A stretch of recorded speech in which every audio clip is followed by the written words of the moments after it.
우리 말씀 보겠습니다. 누가복음 2장 25절입니다. 누가복음 2장 25절입니다.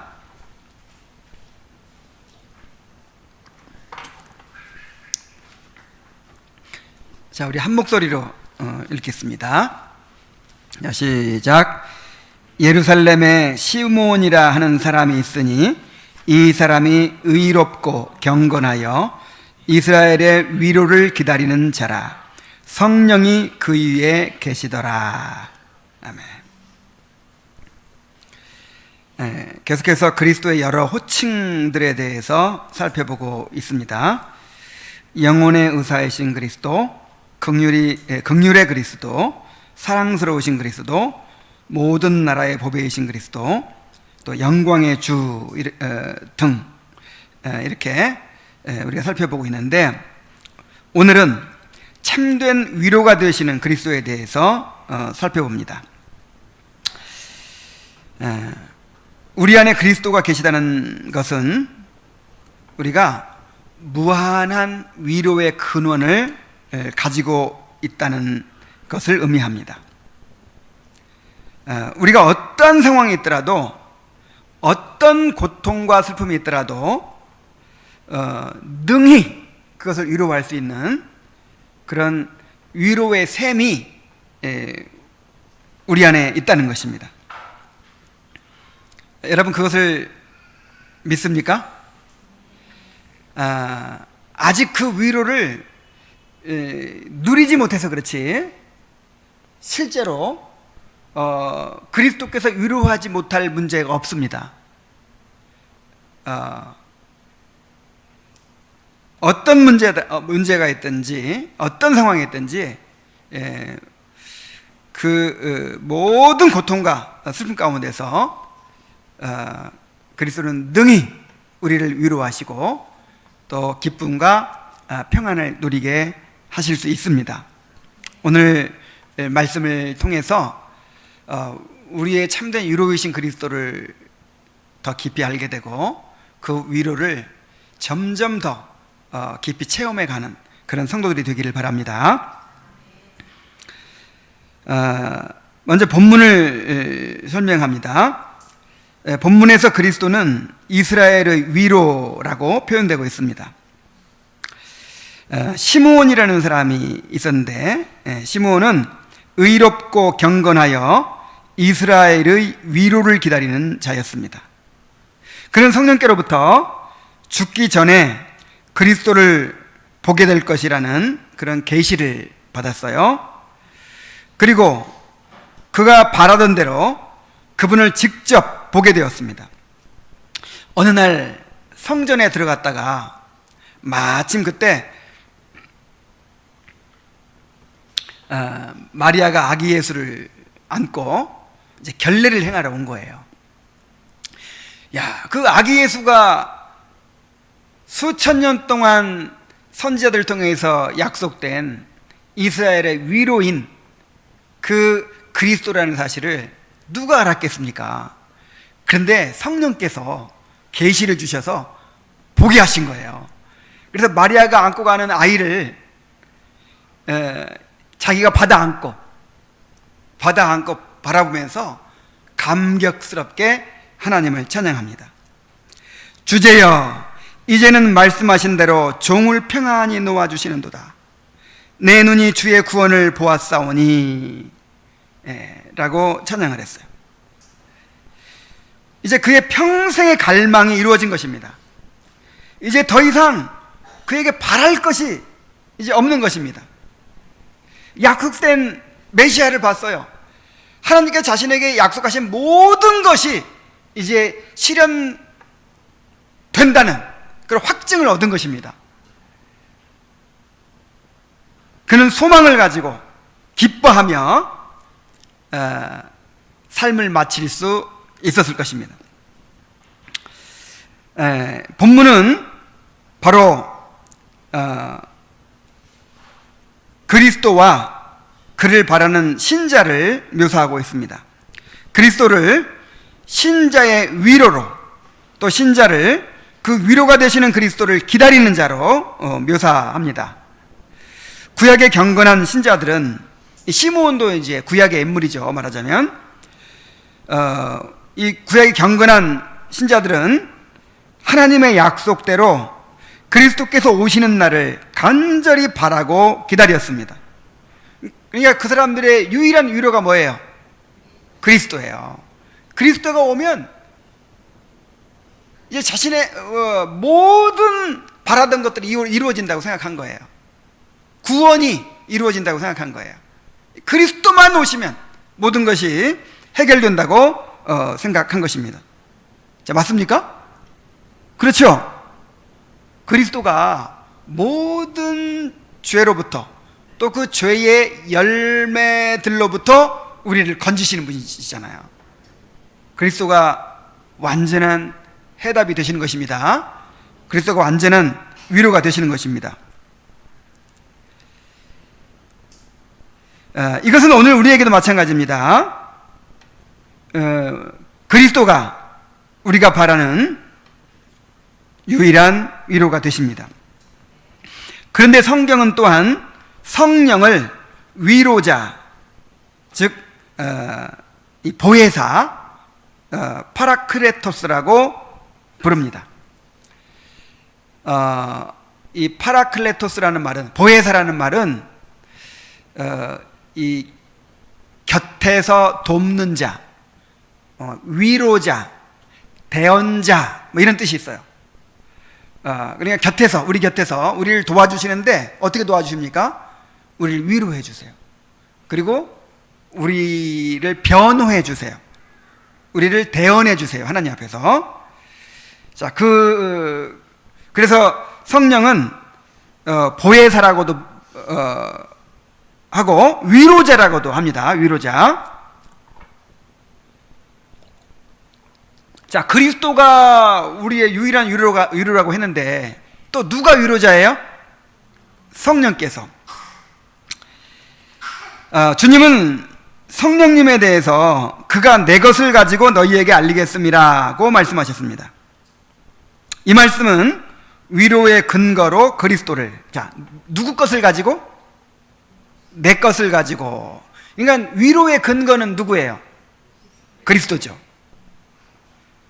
그리고 그 참된 위로를 우리에게 적용하시는 분으로 성령을 언급하고 있는 것입니다.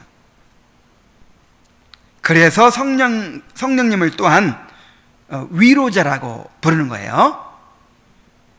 자, 모든 위로의 근원은 누구시라고요? 그리스도.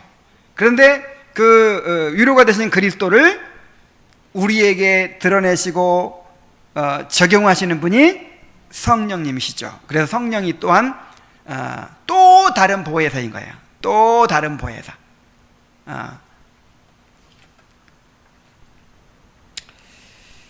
자, 그리스도만이 참된 위로가 되십니다. 이 장에서 제가 강조하고 싶은 건 두 가지예요. 한 가지는 그리스도 외에는 그 어떤 것에서도 위로를 찾을 수 없다는 것입니다. 또 한 가지는 그 위로가 오직 참 신자들에게만 주어진다는 사실입니다. 그러니까 위선자들, 교회는 다니지만 진정으로 거듭나지 못한 사람들, 이런 사람들에게는 이 그리스도의 위로가 없어요.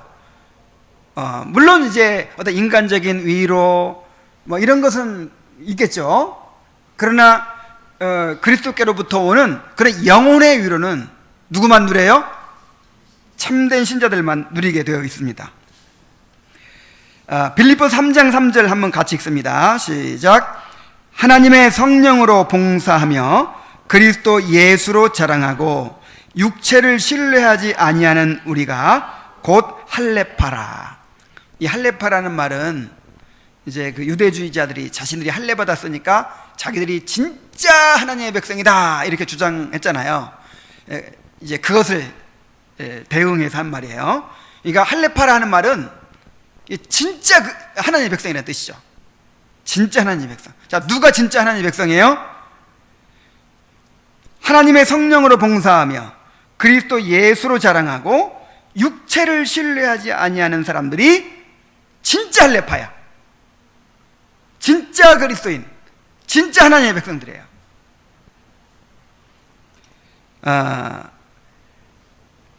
이 그리스도인은요, 자기가 깨어진 사람들이에요. 자기를 십자가에 못 박은 사람들이에요. 내 의가 깨어져 버렸어요. 내 자아가 깨어져 버렸어요. 그래서 오직 주님만을 의지하는 거예요. 주님만을 자랑하는 거예요. 그래서 위로도 누구를 통해서 받아요? 그리스도. 근데 육체를 신뢰한다는 건 뭐냐면 눈에 보이는 거, 세상 것들, 예를 들어 돈을 많이 버는 거, 아니면 사람들에게 사랑받는 거, 세상에서 즐거움을 찾는 거, 자, 이런 걸 통해서 좀 위로받으려고, 자기를 위로하려고 하고, 세상의 즐거운 일들을 통해서 막 위로받으려고 하는 거는 뭘 신뢰하는 거예요? 육체를 신뢰하는 거죠. 그래, 육체를 신뢰하지 않아요. 오직 누구로 자랑해요? 그리스도 예수로 자랑해요. 그리스도 예수 안에서 위로를 얻는 사람들이라 이 말이에요.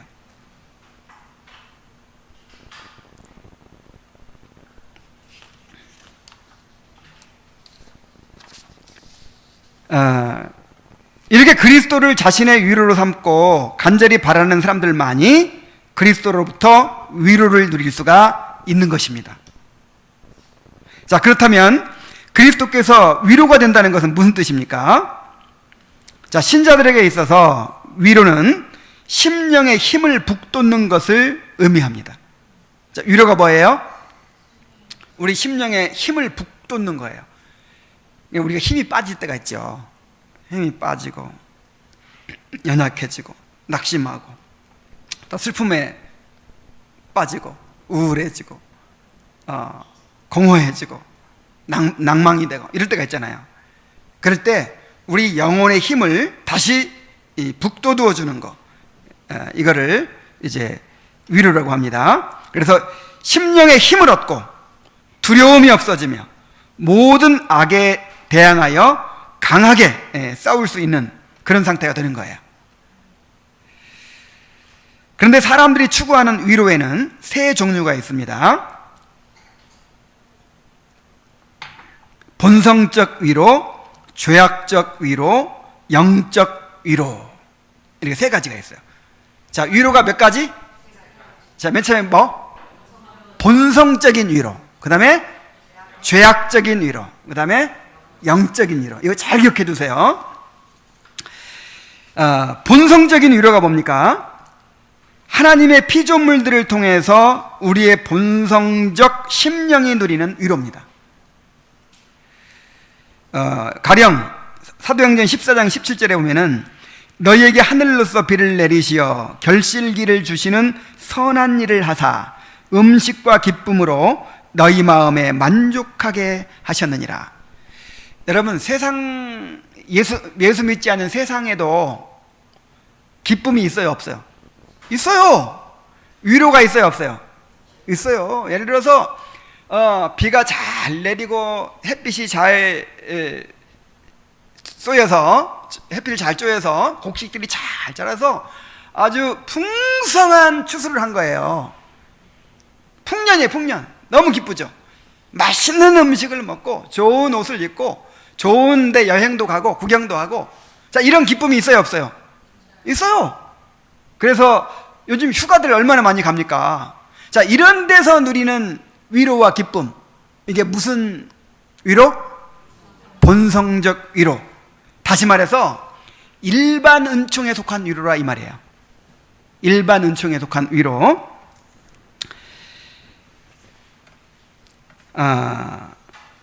예를 들어 누군가 내 마음을 알아주고 나를 격려해 주어서 내가 참 위로를 받았어요. 이게 무슨 위로예요? 이것도 본성적 위로예요. 내가 바라던 것이 이루어졌어요. 그래서 너무 기뻐요. 이게 무슨 위로예요? 이게 본성적 위로예요. 이런 거는 신자나 불신자나 구별이 없어요. 지금 사도행전 14장 17절 이 말씀이 지금 불신자에 대한 말씀이에요? 신자에 대한 말씀이에요? 불신자에 대한 말씀이에요. 불신자들을 그렇게 지금 사람들이 하나님을 인정하지 않아서 그렇지 전부 다 하나님께서 먹을 거 공급해 주시고 생명을 유지시켜 주시고 기쁜 일들을 주시고 위로를 주고 계시는 거예요. 그 부모 자식 간의 따뜻한 사랑이라든지 그런 것들 다 성령께서 이 땅에 남겨두신 은혜의 자녀물들이에요. 그냥 다 없애버리지 않으시고 그런 것들 남겨두셨어요. 왜 남겨두셨다고요? 이런 걸 통해서 하나님을 증거하고 계신다는 거예요. 다 어디서 얻겠어요 이게? 휴가 가서 아름다운 경치를 구경하고 있어요. 그러면서 참 좋다. 근데 그 아름다운 경치를 누가 만들었겠어요? 가족들과 행복한 시간을 가져요. 이 가족들이 어디서 나왔어요? 하나님께로부터 왔잖아요. 그래서 그런 것들을 통해서 계속 증거하시는 거예요. 맛있는 음식을 통해서 증거하시는 거예요.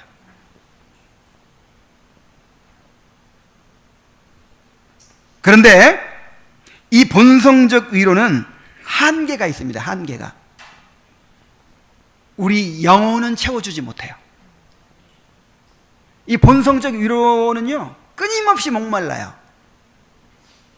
이거는 아무리 그 일반 은총에 속한 것들을 많이 취하고 소유하고 누려도 그것은 완전한 만족을 못 줘요. 그 다음에 죄악적 위로가 있습니다. 이 죄악적 위로는 뭐냐면 하나님의 피조물들을 남용하여 자기의 정욕을 만족시킴으로 얻는 위로를 의미합니다. 우리 마음이 너무 외롭고 공허해질 때 이 본성적 위로가 채워지지 않을 때 그때는 어떻게 해요? 자, 내가 너무 외로운데 누가 나를 위로해 주면 좋겠는데 위로해 줄 사람이 없잖아요. 그럴 때 어떻게 하죠?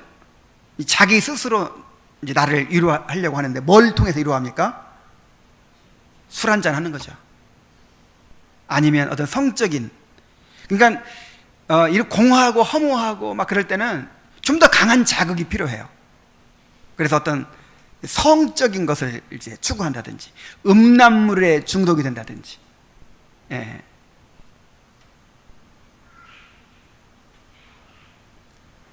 요즘에는 중독 현상들이 많죠. 게임에 빠지고 인터넷에 중독되고 쇼핑 중독에 빠지고 관계 중독에 빠지고 뭔가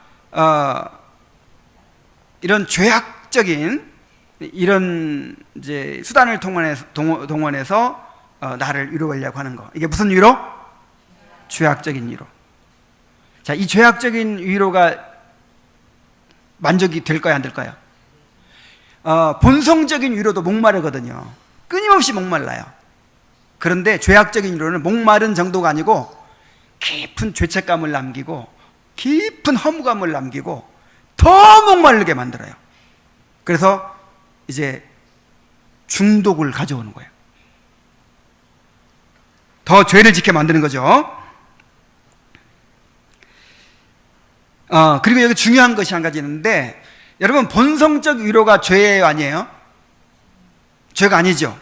그런데 지나치게 본성적 위로를 추구하잖아요. 그러면 죄악적인 위로가 돼요. 예를 들어서 맛있는 음식을 먹음으로써 기쁨을 얻고자 하는 거, 이게 죄예요, 아니에요? 아니에요. 근데 탐식, 이건 성경에 분명히 죄라고 했어요. 자, 이 성적인 즐거움이 죄예요, 아니에요? 이것도 본성적 위로예요. 이 부부간에 허락된. 근데 나는 여기서 즐거움을 찾아야겠다 하고 과도하게 그걸 추구해요. 그러면 이것도 죄악적인 위로가 되는 거예요. 뭐든지 마찬가지예요. 과하면 이 죄악적인 위로가 돼요. 내가 바둑을 좋아해요. 바둑을 좋아해서 가끔 바둑을 한 판 두는 거, 이게 이게 죄예요, 아니에요? 아니에요. 그런데 바둑에 미쳐가지고 그냥 날밤 새면서 바둑을 두고 낮에는 해롱해롱하고 예배 시간에 졸고, 그럼 이게 뭐예요? 이게 죄악적인 위로가 되는 거예요. 그래서 본성적 위로는 뭐가 필요해요? 절제가 필요해요. 절제. 그리고 이거를 추구하면 안 돼요. 그거를 목표로 삼으면 이미 우상이 돼서 이게 죄악적인 위로가 돼요.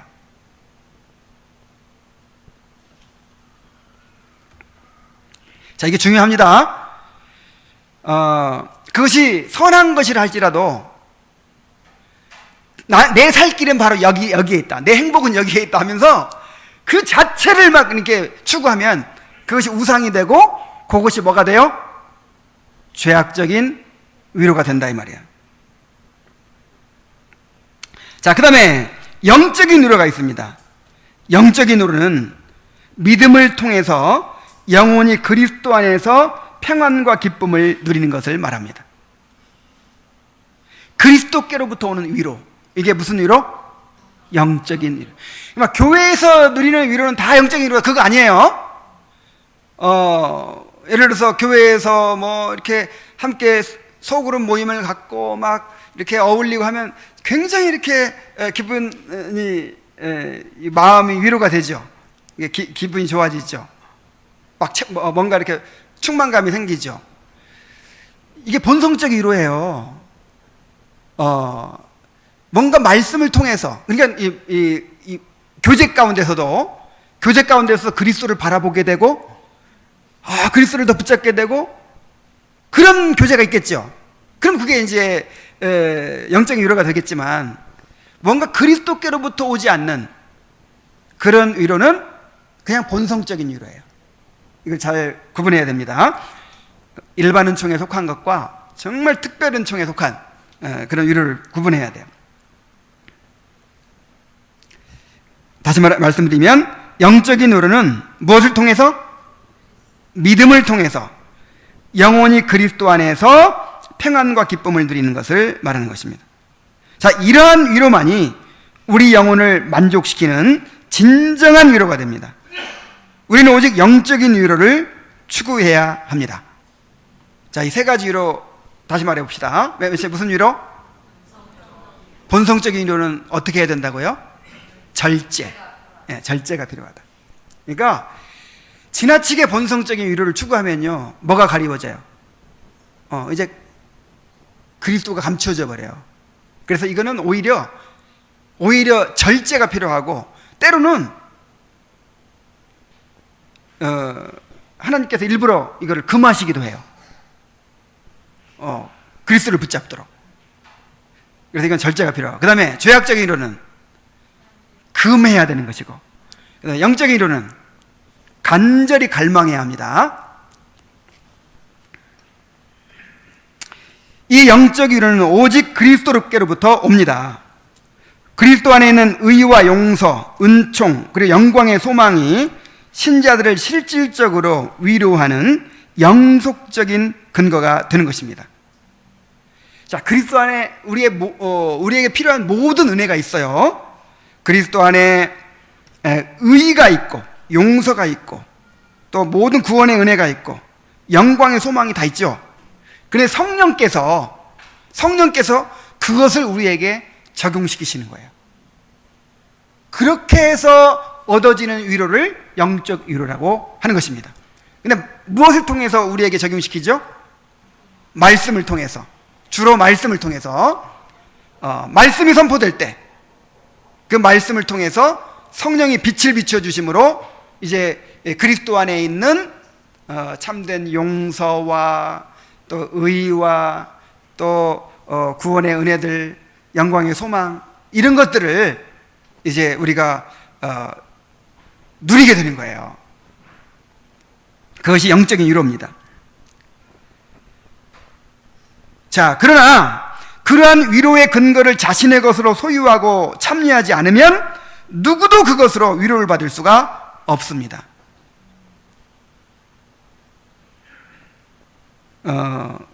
그러니까 진정으로 거듭난 사람이야만 되는 거죠.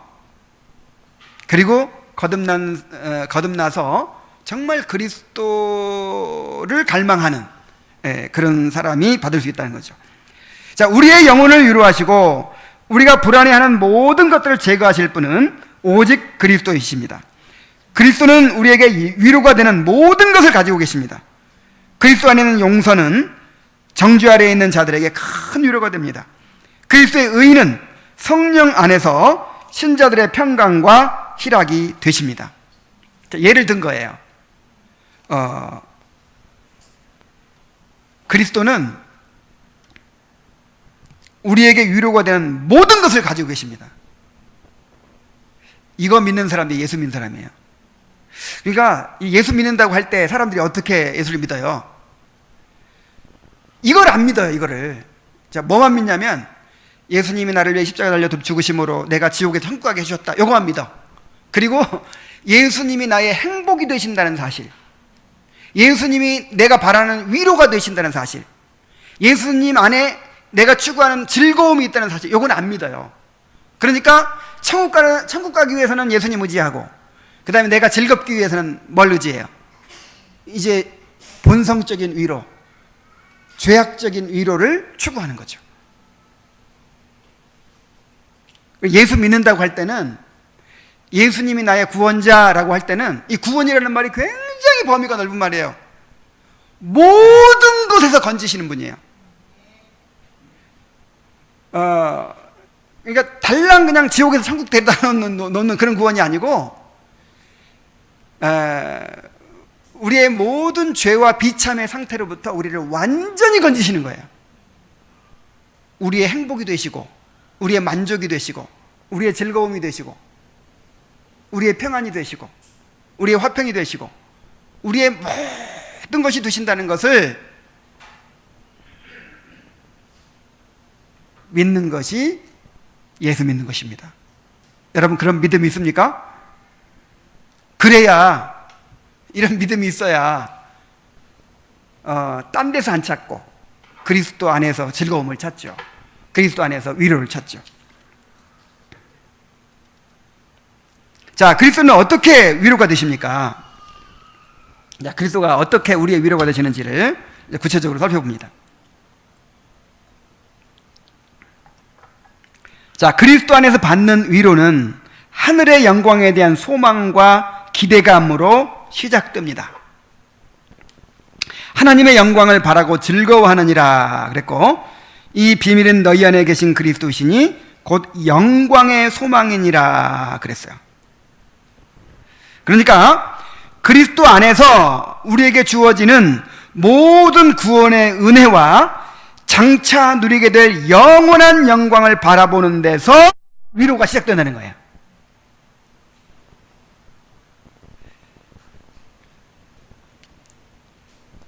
여러분 잘 생각해 보세요. 아, 나는 예수님 믿으니까 예수님이 나를 부자 되게 해주실 거야. 내가 원하는 거 꼭 이루어 주실 거야. 이런 게 아니라 이 말이에요. 이런 거는 본성적인 위로죠. 그렇지 않습니까? 예수님을 통해서 이 땅에 있는 것을 더 얻고자 하는 거잖아요. 이 본성적 위로예요. 아무리 예수님을 구하고 예수님을 소망해도. 자, 다시 한번 읽어봅시다. 그리스도 안에서 우리에게 주어지는 모든 무슨 은혜? 구원의 은혜. 모든 구원의 은혜와, 자, 모든 구원의 은혜가 뭐예요? 우리를 부르시고 거듭나게 하시고 의롭다고 하시고, 아니 다시 우리를 부르시고 거듭나게 하시고 회개하게 하시고 믿게 하시고 의롭다고 하시고 양자 삼으시고 또 성화를 이루시고 또 인내하게 하시고 그 다음에 영화롭게 하시는, 자, 이게 다 구원의 은혜죠. 이 모든 구원의 은혜와 그 구원이 완성되면 어떻게 됩니까? 장차 누리게 될 영원한 영광을 바라보는 거예요. 자, 믿음은 소망을 낳죠. 이 영광을 바라보는 데서, 자, 바라보면 어때요? 마음이 위로가 되죠. 벌써 위로가 되죠. 여기서 시작해요. 위로가.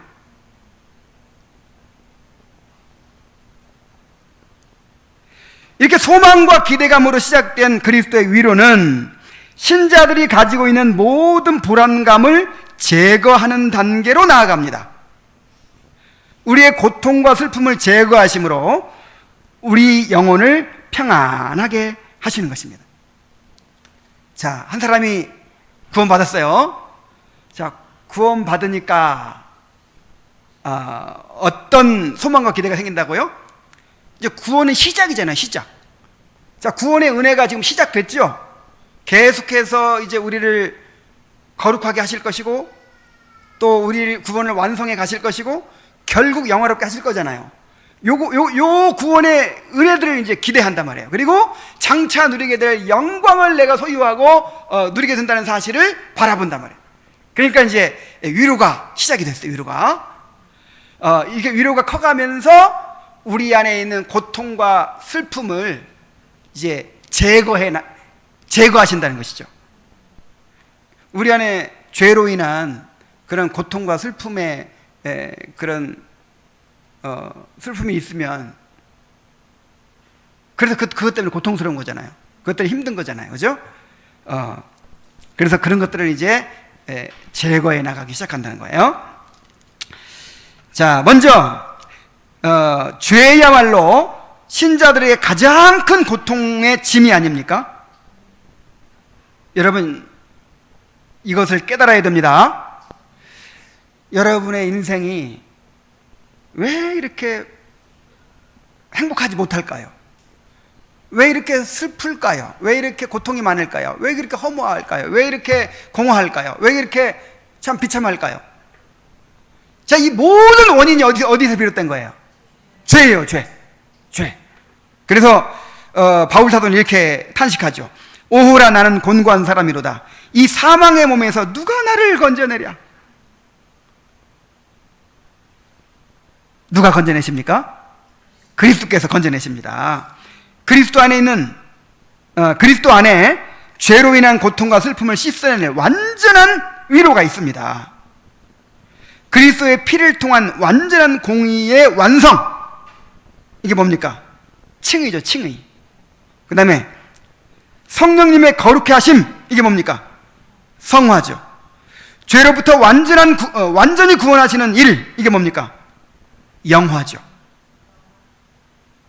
자, 그리스도 안에 있는 모든 구원의 은혜를 이렇게 세 가지로 요약할 수 있는 거예요. 칭의와 성화와 영화. 이 칭의, 성화, 영화가 뭐예요? 결국 죄의 질병을 치료하는 거잖아요. 죄의 질병을 치료하는 거잖아요. 그리스도 안에 죄의 질병을 치료하는 모든 은혜가 다 있어요.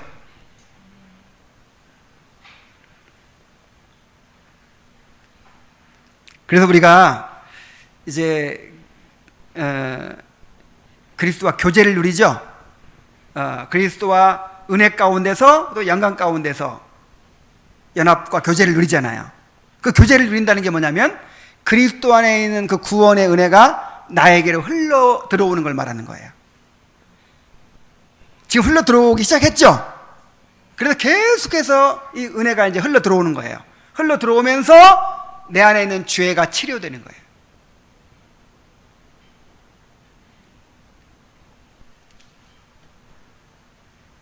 그리스도 안에 있는 이러한 은혜들이 우리가 죄로 인해 경험하는 모든 고통과 슬픔의 근거들을 말끔히 씻어낼 것입니다. 그래서 정말 죄가 나의 고통의 근원이다. 내 인생을 이렇게 힘들게 하고 있는 이 근거가 바로 이 죄에 있다. 요거를 깨달은 사람은요, 누구를 의지할까요? 그리스도를 의지해요. 정말 그리스도를 의지하게 돼요. 그리스도가 죄를 치료하는 영혼의 의사거든요. 근데 아직 그걸 몰라. 이 죄가 원인이라는 걸 몰라. 내가 지금 돈이 없어서 이렇게 고생을 해. 내가 지금 내 남편이 정신을 못 차려서 내가 이렇게 고생을 해. 또 내 아내가 나를 사랑해주지 못해서 이렇게 고생을 해. 그러고 있지, 정말 죄가 근본적인 원인이라는 걸 못 깨달아요. 그래서 그리스도를 갈망하지 않는 거예요. 정말 이것을 깨닫고 여러분의 죄와 비참의 상태를 깨닫고 그리스도를 갈망하게 되시기 바랍니다. 그런 사람은 이 그리스도로부터 이 죄를 치료하시는 은혜, 진정한 위로를 경험하게 되는 거예요. 자, 그 다음에 사탄의 시험은 또 신자들에게 있어서 얼마나 무거운 고통입니까? 우리 지난주에 첼로 역정에서 그 마귀와의 싸움을 봤죠? 얼마나 힘들어요. 정말 얼마나 고통스럽습니까? 막 상처 입고 그냥 피투성이가 되잖아요. 도망갈 수 없어. 뒤돌아서면 찔리니까. 정말 이 마귀의 시험을 당하는 것처럼 우리에게 또 고통스러운 것이 없어요. 그런데 사탄의 시험의 고통으로부터 우리를 건져주실 분이 누구십니까? 오직 그리스도이십니다. 그리스도만이 시험당하는 자들의 영혼을 위로하고 그 시험을 이길 힘을 주실 수 있는 모든 자원을 가지고 계십니다. 자, 그리스도의 중보자로서의 직무는 지상에 사는 신자들에게 특별한 위안이 됩니다. 누가복음 22장 32절에 예수님께서 베드로에게 이렇게 말씀하셨어요. 그러나 내가 너희를 위하여 내 믿음이 떨어지지 않기를 기도하였노니. 자, 마귀가 누구한테 시험 받았어요? 헷갈렸습니다. 자, 베드로가 누구한테 시험 받았어요? 마귀에게 시험 받아가지고 예수님을 3번씩이나 부인했어요. 그것 때문에 베드로가 얼마나 큰 고통을 겪었습니까? 정말 통곡하고 울었잖아요. 얼마나 괴로웠겠어요. 죄가 이렇게 괴로움을 줍니다. 근데 베드로에게 위로가 된 것이 무엇이었어요? 내가 네 믿음이 떨어지지 않도록 기도했다. 자, 예수님의 기도는 100% 응답이죠? 기도했기 때문에 너는 돌아올 것이다. 비록 넘어질 것이지만 아주 엎드러지지 않고 너는 다시 일어나게 될 것이다. 다시 사도로 회복될 것이다. 이렇게 예수님께서 말씀하신 거예요. 우리 주님께서 우리를 위해 이렇게 기도하고 계십니다. 그래서 이것이 우리의 위로의 근거가 되는 거예요. 수없이 넘어지죠. 수없이 죄를 지었는데도 7번 넘어지는데도 또 일어나서 교회로 나와요. 자, 왜 이렇게 할 수 있죠? 우리 주님께서 여러분을 위해 기도하고 계시기 때문에 그래요. 평강의 하나님께서 속히 사탄을 너희 발 아래서 상하게 하시리라 그러셨어요. 자, 우리는 반드시 승리할 것입니다. 우리 주님께서 우리를 지켜주고 계십니다. 자, 그리고 하나님께서 마치 우리를 버리시고 그 얼굴을 가리시는 것 같을 때가 여러분에게 있지 않습니까? 이제 더 이상 소망이 없는 것처럼 보이는 절망의 상태에 빠지게 될 때가 있지 않습니까? 이거를 이제 깊은 영적 침체라고도 하고, 또 우리 믿음의 선배들은 이걸 뭐라고 불렀냐면 영혼의 어두운 밤이라고 불렀어요. 자, 이런 경험이 그리스도인들에게 없을 수 있을까요? 자, 이런 경험이 없는 그리스도인도 있을까요? 없어요. 왜요? 우리 순례의 길에 하나의 코스예요, 그게. 이번 주에 합니다, 이번 주 첼로 역정에 사망의 음침한 골짜기. 사망의 음침한 골짜기를 말하는 거예요. 우리가 이 천국을 가려면 반드시 거쳐야 되는 데가 골짜기가 있는데 어디예요? 사망의 음침한 골짜기를 반드시 거치게 돼요. 이 사망의 음침한 골짜기를 안 거쳐본 사람은요, 아직 신앙이 뭔지를 모르는 사람이에요. 은혜 받고 기뻐하고 이거 아직 어린아이 상태예요. 정말 그 사망의 음침한 골짜기를 지나봐야, 영혼의 어두운 밤을 지나봐야 비로소 진짜 신앙이 뭔지, 하나님을 믿는다는 게 뭔지 그때 알게 되는 거예요.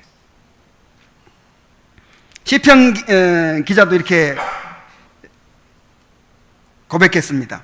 여호와여, 주의 은혜로 나를 산같이 굳게 세우셨더니 주의 얼굴을 가리심에 내가 근심하였나이다. 아니, 나를 산처럼 굳게 세워주시는 그런 은혜를 주시더니 언젠가부터 완전히 얼굴을 가리우시고 나를 버리신 거예요. 정말 내가 버림받은 것처럼, 하나님이 침묵하시는 것처럼 그렇게 느껴질 때가 있어요.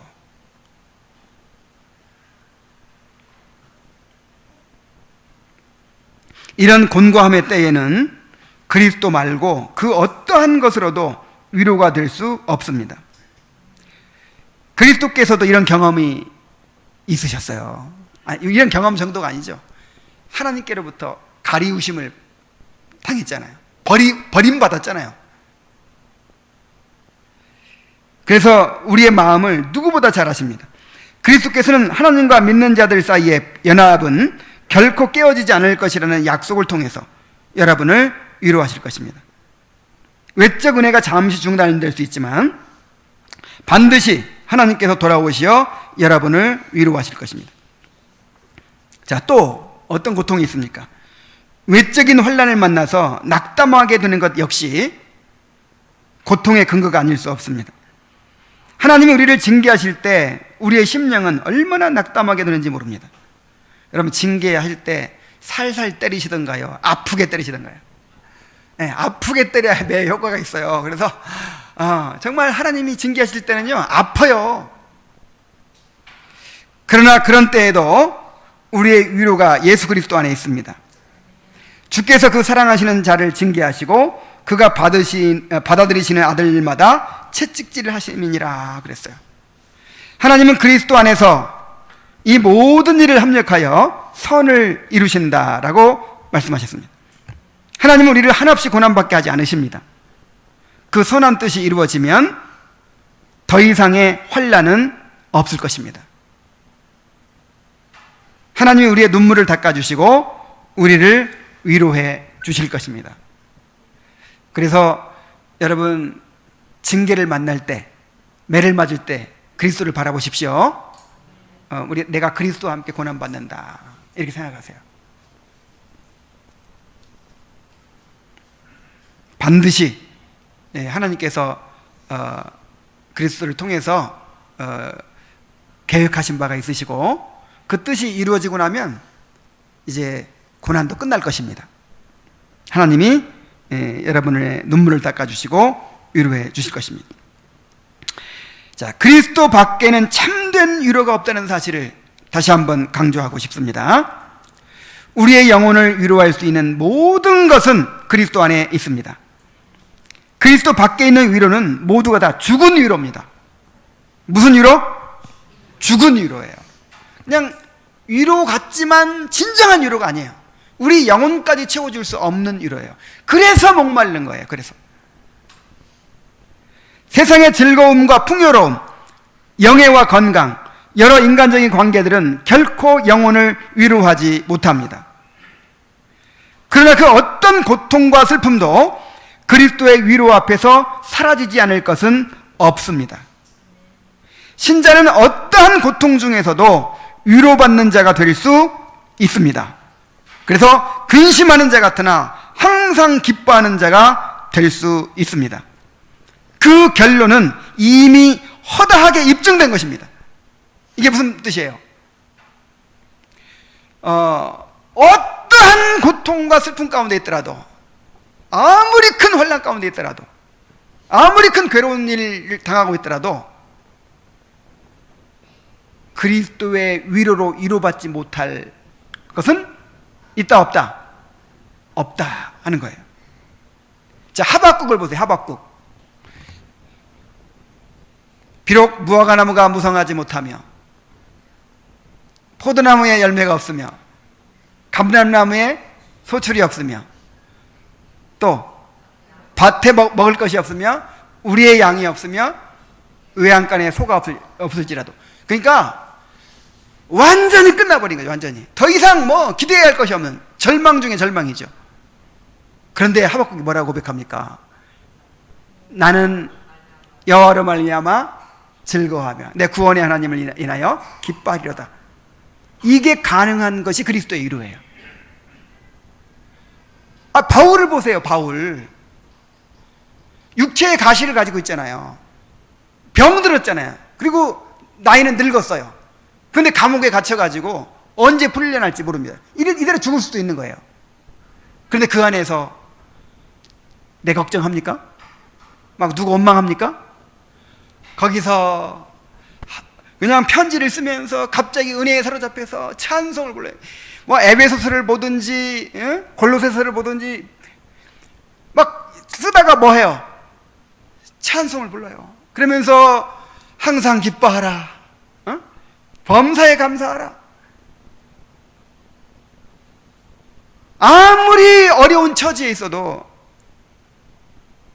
주님의 위로는 이렇게 기뻐하게 만들 수 있다 이 말이에요. 환난 중에 기뻐하게 만들 수 있어요. 그래서 여러분, 우리의 문제는 그 그리스도의 위로를 누리지 못한다는 데 있어요. 믿음에 부족하다는 데 있어요.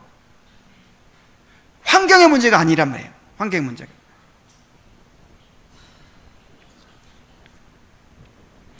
그러나 불신자들은 신령한 위로를 만들어내는 근거를 가지지 못합니다.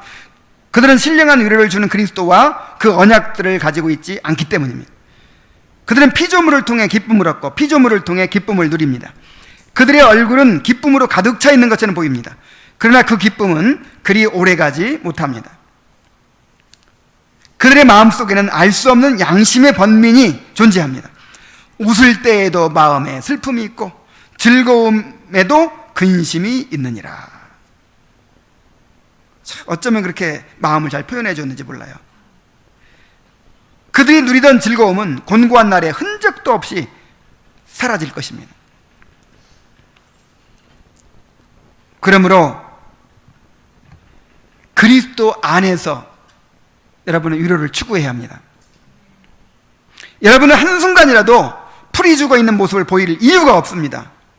왜냐하면 여러분에게는 그리스도의 위로의 뿌리와 씨앗이 심겨져 있기 때문입니다.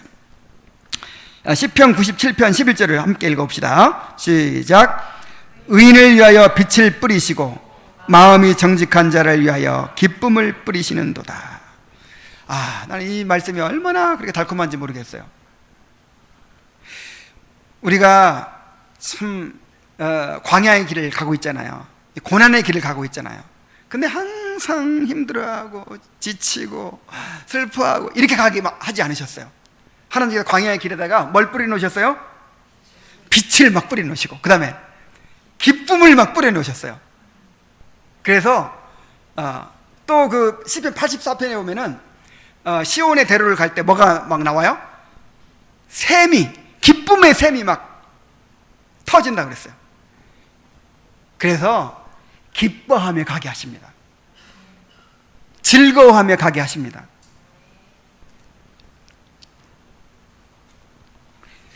여러분들이 가지고 있는 그리스도와 약속에 대한 위로는 씨앗의 형태로 주어졌습니다.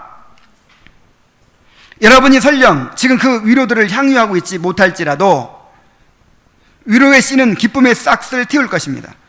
때가 되면 여러분은 충만한 위로의 열매를 맺게 될 것입니다. 이미 위로의 씨앗이 다 여러분에게 지금 심겨져 있는 거예요. 아직 그것이 싹이 나지 않고 열매를 맺지 못해서 그래요. 물론 모든 신자들이 동일한 위로를 얻지는 않을 것입니다. 모든 신자들이 다 같은 거룩함을 가지거나 동일한 믿음을 행사하는 것은 아니기 때문입니다. 그러니까 어떤 사람들은 더 믿음이 이제 강하죠. 믿음이 성숙했죠. 그리고 더 거룩한 삶을 살고 더 죄에서 멀어지고, 자, 이런 사람들은 위로를 충만하게 경험하는 거예요. 하박국처럼, 바울처럼. 그런데 어떤 사람들은 아직 믿음이 너무 약해요. 하나님을 깊이 알지 못해요. 아직 죄를 벗어버리지 못하고 있어요. 이런 사람들은 위로의 씨앗이 다 주어져 있지만 그 위로를 충분히 누리지를 못해요.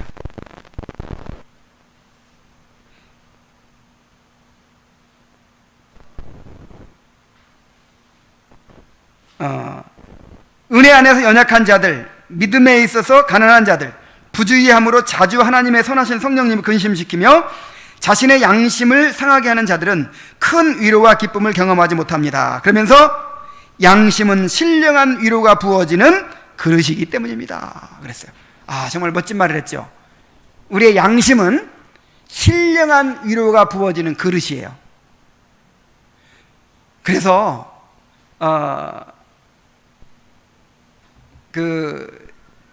지금 잘 기억이 안 나네. 그들은 양심이 파선하였고 믿음을 잃어버렸느니라, 뭐 이런 말씀이 있어요. 자, 양심이 무너지면 뭘 잃어버려요? 믿음. 그러니까 우리 마음이 우리를 책망할 것이 없으면 하나님 앞에서 담대함을 얻고, 이걸 확신이라고 그래요. 확신을 얻고, 확신과 담대함을 얻고 무엇인지 구하는 바를 그에게서 받는다 그랬어요. 근데 내가 나를 책망해, 양심의 가책을 계속 받아요. 그럼 위로가 있어요, 없어요? 위로를 담을 수가 없어. 오히려 고통과 괴로움만 있어요. 그래서 우리 양심을 항상, 양심의 그릇을 깨끗하게 해야 됩니다. 그래야 위로를 담을 수가 있어요. 죄로부터 멀어져야 된다는 것이죠.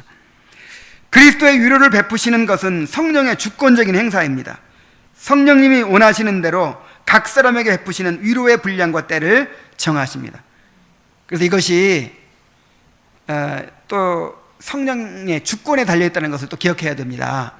그러니까 이 하나님에 대해서 항상 우리가 자동 판매기로 생각해서는 안 돼요. 영적인 것이든 육적인 것이든. 내가 기도만 하면 뭘 받고, 그냥 말씀만 보면 은혜가 쏟아지고 막. 항상 이걸 기대하서는 돼야 안 돼요. 그렇게 될 때도 있고 안 될 때도 있어요. 안 되면 에이 소용없나 보다 그래야 돼요. 주권, 성령님의 주권을 인정하고, 성령님이 오늘은 좀 기다리라고 하시나 보다. 그럼 계속해서 순종하는 거예요.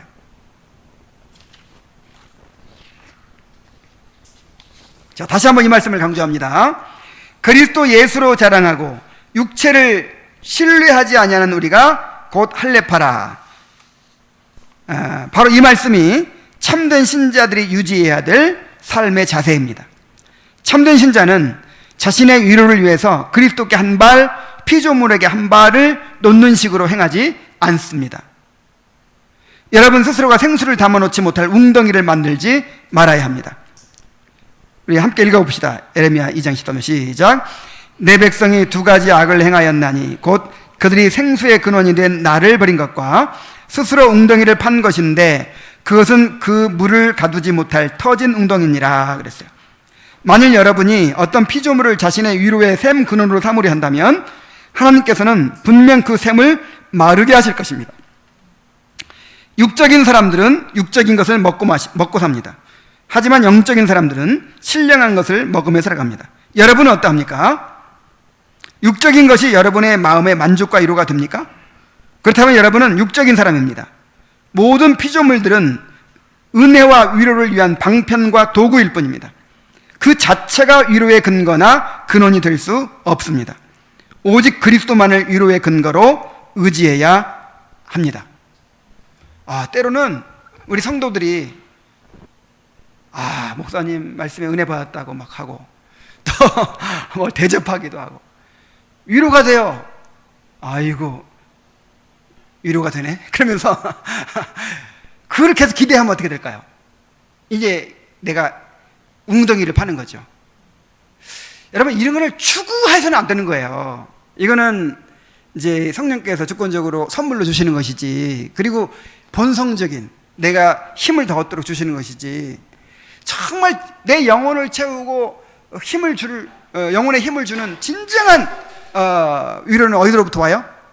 그리스도로부터 와요. 그리스도로부터. 그래서 그러니까 이게 또 너무 딱 분간이 되는 건 아니고 구별이 되는 건 아니고, 예를 들어서 이런 이제 피조물들을 통해서도 주님의 위로를 주실 수 있어요. 그러니까 이제 어떤 하나님께서 내 축복을 주셨을 때 그걸 통해서 그리스도를 바라보는 거죠.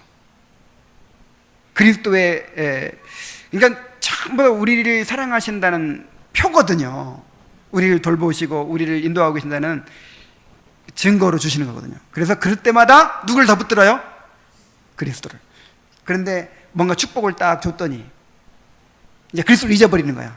이야, 이것이 이 웅덩이 괜찮네 하고 웅덩이를 의지할 때 하나님께서 그 웅덩이를 말려버리신다. 말려버리신다.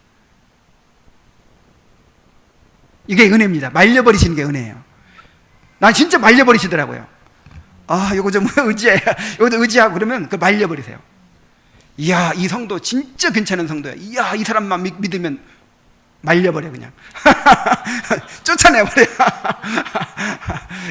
정말 주님만 의지하기를 바라시는 거예요. 왜냐하면 그래야 영원한 위로를 소유할 수 있으니까.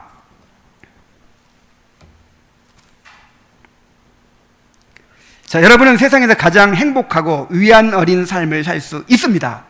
여러분 이것을 믿으십시오. 정말 믿으세요. 정말 환경에 지배받지 않고 어떤 상황에서도 행복하고 또 즐거운 삶을 살 수 있습니다. 그렇다고 또 이제 항상 웃고만 산다는 그런 뜻은 아니고 항상 맑은 날만 있으면 안 되잖아요. 비도 가끔 오지만 정말 행복한 삶을 할 수 있다 이 말이에요. 여러분이 그리스도 안에 거한다면 그리스도께서 매일 여러분의 위로자가 되실 것입니다. 여러분은 여러분에게 주어진 위로를 보장하시는 주님의 분명한 명령을 받았습니다. 자, 빌립보 4장 4절을 한번 같이 읽어봅시다. 시작. 주 안에서 기뻐하라. 내가 다시 말하노니 기뻐하라. 자, 이 말씀을 한번 가만히 묵상해 보세요. 또 항상 기뻐하라 그랬죠? 주님께서 우리에게 어떤 명령을 주실 때는 그렇게 할 수 있는 자원을 주신다는 약속이 전제되어 있다고 그랬죠? 항상 기뻐하라 그래 놓고 항상 기뻐할 수 있는 조건을 안 주셔. 그럼 이게 뭐예요? 희망 고문이잖아. 항상 기뻐할 수 있는 근거와 조건을 다 주시고 나서 항상 기뻐하라 그러시는 거예요. 그러니까 항상 기뻐하라는 말씀이 나를 항상 기뻐할 수 있게 하시는구나. 그럴 가능성이 나한테 있구나. 이제 그렇게 되겠구나 앞으로. 그렇게 믿으시기 바랍니다. 이 세상에서 여러분이 많은 환난을 당한다 할지라도 그 고통은 머지않아 기쁨으로 변할 것입니다. 그러나 그리스도 안에 있는 위로는 결코 고통으로 반전되지 않을 것입니다. 낙담하지 마십시오. 여러분이 당하는 고통이 그리스도께서 주시는 위로를 방해하도록 그대로 내버려두지 마십시오.